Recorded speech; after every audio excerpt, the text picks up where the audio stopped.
Om Swastiastu, kami dari kelompok 4 akan menyampaikan atau mempresentasikan materi tentang mekanisme perdagangan saham. Adapun anggota dari kelompok kami yang akan saya perkenalkan dan berjumlah 6 orang. Yang pertama, Igede Surya Ambara Putra, NPM 152. Yang kedua ada Imade Agus Gunayasa, NPM 162. Yang ketiga ada IKD Agus Indra Satriawan, NPM 168. Dan yang keempat ada saya sendiri, IKD Dandi Indrawan, NPM 175. Yang kelima ada Inyoman Budiarta, NPM 195. Dan yang keenam ada IKD Rama Wiwekananda, NPM 298. Adapun pokok pembahasan yang akan dibahas oleh kelompok kami pada materi kami kali ini.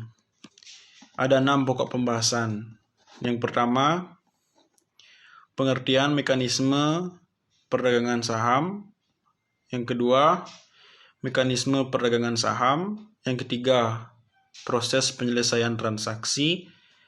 Yang keempat, proses penjualan saham. Kelima ada proses penyelesaian transaksi jual. Dan yang terakhir atau yang keenam ada macam-macam indeks saham. Baik, sekian paparan atau perkenalan yang bisa saya sampaikan. Selanjutnya akan dilanjutkan oleh teman saya. Terima kasih. Pengertian mekanisme perdagangan saham. Perdagangan saham terjadi di pasar sekunder yang merupakan pasar bagi efek yang telah dicatat di bursa.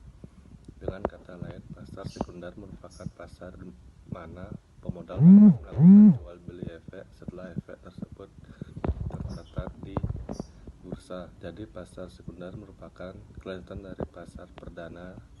Di Indonesia terdapat satu bursa efek, yaitu Bursa Efek Indonesia, sebagai tempat berlangsungnya perdagangan efek di pasar sekunder.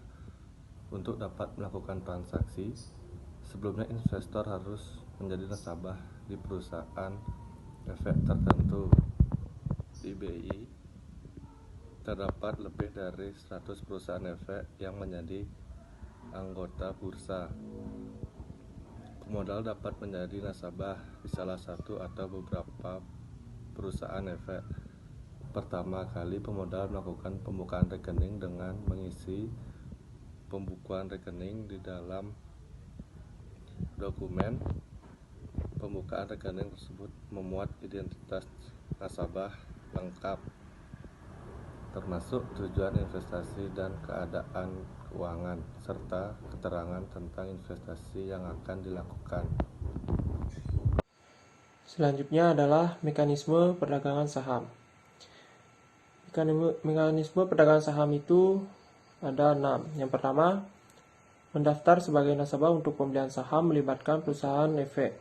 Seorang yang akan menjadi investor harus terlebih dahulu menjadi nasabah atau membuka rekening di salah satu pialang atau perusahaan efek. Setelah resmi terdaftar menjadi nasabah, maka investor dapat melakukan kegiatan transaksi. Yang kedua, membuat pesanan saham melibatkan perusahaan efek. Pada tahap ini, perintah atau pesanan dapat dilakukan secara langsung, di mana investor datang ke kantor pialang atau pesanan disampaikan melalui sarana komunikasi seperti telepon, fax, atau sarana komunikasi lainnya. Yang ketiga, meneruskan pesanan ke floor trader melibatkan pialang saham. Setiap pesanan yang masuk ke perusahaan saham selanjutnya akan diteruskan ke petugas pialang yang berada di lantai bursa atau floor trader. Yang keempat, memasukkan pesanan ke JATS, melibatkan pialang saham.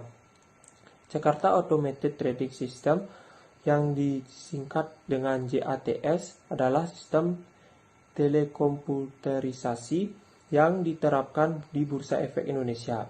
Seluruh pesanan yang masuk ke sistem JATS dapat dipantau oleh floor trader, petugas di kantor pialang, atau siapa saja yang memiliki atau menyewa sistem informasi bursa. Yang kelima, transaksi terjadi melibatkan pialang saham. Pada tahap ini, pihak floor trader atau petugas di kantor pialang akan memberikan informasi kepada investor bahwa pesanan yang disampaikan telah dipenuhi. Yang keenam, penyelesaian transaksi melibatkan perusahaan efek. Setelah proses clearing, memindah bukuan, dan lain-lain, maka transaksi selesai dan hak-hak investor terpenuhi. Investor yang menjual saham akan mendapatkan uang, sementara investor yang melakukan pembelian saham akan mendapatkan saham. Om Swastiastu, perkenalkan nama saya Imadi Agus Nasa. Di sini saya akan melanjutkan presentasi dari teman saya, yaitu tentang proses penyelesaian transaksi. Bisa dilihat pada tabel saham dan waran. Ketika suatu transaksi terjadi, penyerahan dan pembayaran harus diselesaikan melalui PT, KPI, dan KSEI. Transaksi regular untuk saham dan waran yang diselesaikan pada hari ketiga, yang dirumuskan dengan T+3, setelah terjadinya transaksi dan harus dijamin oleh KPI. Transaksi di pasar tunai untuk saham, waran, right, diselesaikan pada hari yang sama dengan terjadinya transaksi yang dirumuskan dengan T+0 dan harus dijamin oleh KPI. Transaksi di pasar, negosiasi untuk saham, waran, right, dan obligasi harus dilaksanakan sesuai dengan perjanjian antara pihak penjual dan pembeli, dan transaksi tidak dijamin oleh KPI. Pada tabel right hanya dapat ditransaksikan selama sesi 1 di pasar tunai dan pasar negosiasi. Bisa dilihat pada tabel right. Selanjutnya yaitu proses penjualan saham. Yang pertama yaitu menentukan terlebih dahulu perusahaan sekuritas. Hal pertama yang kita lakukan ketika ingin membeli saham yaitu tentukanlah perusahaan sekuritas tempat Anda bertransaksi saham. Yang kedua, buka rekening dana nasabah. Rekening dana nasabah atau RDN merupakan rekening yang dimiliki oleh para investor untuk melakukan transaksi jual beli di pasar modal. Yang ketiga, pilihlah saham. Setelah memiliki RDN, Anda dapat langsung memilih saham yang hendak dibeli. Untuk memilih sahamnya, Anda bisa menggunakan aplikasi milik sekuritas. Dan yang terakhir, pantau pasar. Setelah melakukan tahapan cara beli saham, selanjutnya Anda bisa memantau kondisi pasar dari waktu ke waktu. Selanjutnya akan dilanjutkan oleh teman saya. Silakan melanjutkan presentasi dari teman saya. 1.5 Proses penyelesaian transaksi jual. Di sini ada segmentasi pasar dan penyelesaian transaksi. Di sini ada pasar reguler. Waktu penyelesaian transaksinya adalah hari bursa kedua setelah terjadinya transaksi bursa T+2. Yang kedua ada pasar tunai. Waktu penyelesaian transaksinya hari bursa yang sama dengan terjadinya transaksi bursa T+0. Yang ketiga ada pasar negosiasi. Waktu penyelesaian transaksinya adalah berdasarkan kesepakatan antara anggota bursa jual dengan anggota bursa beli. Di sini ada yang kedua ada pra pembukaan. Pelaksanaan perdagangan di pasar reguler dimulai dengan pra pembukaan.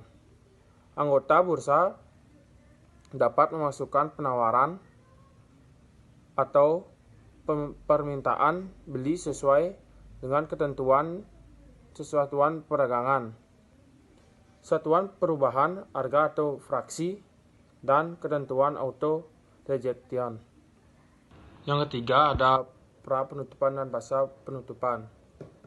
Pada masa pra penutupan, anggota bursa dapat memasukkan penawaran jual dan atau permintaan beli sesuai dengan ketentuan sesuai perdagangan, suatu perubahan harga atau fraksi, dan ketentuan auto rejection.